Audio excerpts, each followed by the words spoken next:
Vamos mergulhar hoje numa das emoções humanas mais intensas e talvez uma das mais mal compreendidas, a ira. E para guiar a gente nessa exploração, ninguém menos que São Tomás de Aquino. Sabe aquela pergunta que fica na cabeça de muita gente? Sentir raiva é sempre pecado? A resposta pode parecer óbvia para alguns, mas a sabedoria de São Tomás de Aquino nos revela uma complexidade que é, no mínimo, surpreendente. Vamos descobrir isso juntos. Bom, para a gente conseguir entender a moralidade da ira, o primeiro passo é ter uma definição bem clara. O que exatamente é a ira, de acordo com a análise profunda de São Tomás de Aquino? Então, São Tomás de Aquino nos ensina que a ira não é só uma fúria sem controle, não. É uma paixão bem específica, um movimento da alma que busca a vindicta. E aqui está o ponto-chave. Vindicta não é vingança cega. É o desejo por uma punição justa, por uma restauração da ordem depois que uma injustiça aconteceu. Isso é fundamental de se entender.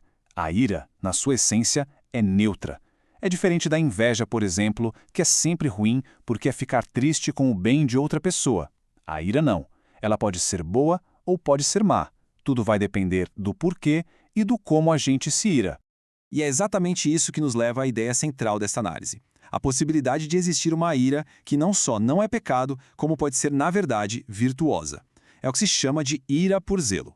O que São João Crisóstomo diz aqui e que São Tomás de Aquino faz questão de citar é muito forte. A falta de ira diante de uma injustiça não é uma virtude, é uma falha. Sem essa paixão que nos move a querer corrigir o que está errado, a justiça fica sem força e os crimes não são freados. Essa é a base da ira justa. Certo, mas como a gente pode saber se a nossa ira é virtuosa? São Tomás de Aquino nos dá um caminho bem claro. Primeiro, o objetivo tem que ser sempre a justiça. Segundo, o desejo tem que ser pelo bem, não pelo mal do outro. E, acima de tudo, a razão tem que ser a mestra, governando a intensidade e o jeito que essa paixão se manifesta. Ok, já entendemos o que é a ira boa. Agora, vamos virar a moeda e olhar para o outro lado. Quando é que a ira se desvia desse propósito justo e acaba se tornando um pecado? A ira vira pecado no momento em que ela se desordena. Isso acontece quando ela erra o alvo, querendo punir quem não merece, ou quando perde a medida, querendo uma punição desproporcional. Também acontece quando se ignora a autoridade, tentando fazer justiça com as próprias mãos. E, o que é crucial, ela se corrompe quando a intenção não é mais corrigir, mas sim o mal do outro, ou quando o calor do momento é tão grande que se torna totalmente irracional. No fim das contas, o elemento que define se a ira é uma virtude ou um vício é a sua relação com a razão. É a razão que funciona como o grande moderador, o juiz que determina o curso dessa emoção tão poderosa. E essa citação de São Gregório é brilhante para ilustrar isso. A hierarquia correta é essa. A ira deve ser um instrumento, uma serva da razão. Ela dá energia, o ímpeto para a gente agir. Mas é a razão que tem que estar sempre no comando, ditando a direção e a medida. No momento em que a ira vira a senhora e a razão vira a escrava, aí acontece o pecado. Aqui a gente vê as duas faces da ira lado a lado. A ira por zelo serve à razão, enquanto a por vício a desafia. Uma é um instrumento da virtude, a outra uma tirana da alma.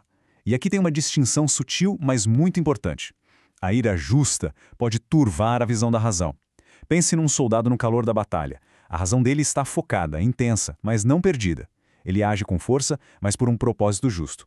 Já a ira viciosa, ela cega completamente os olhos da alma. Ela não só foca a razão, ela apaga a razão, eliminando qualquer discernimento. É a diferença entre um instrumento afiado e uma arma descontrolada.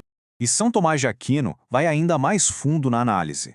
Ele também identifica diferentes manifestações da ira viciosa, mostrando como esse pecado pode tomar formas diferentes, dependendo da disposição de cada pessoa.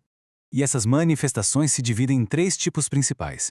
Primeiro, os agudos, que são aqueles de pavio curto que explodem por qualquer coisinha. Depois, os amargos, que guardam a ira por muito tempo, ficam remoendo a injúria e a tristeza no coração.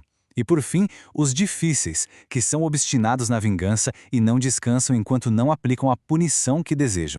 Para fechar, chegamos a uma distinção que está no coração de toda essa análise.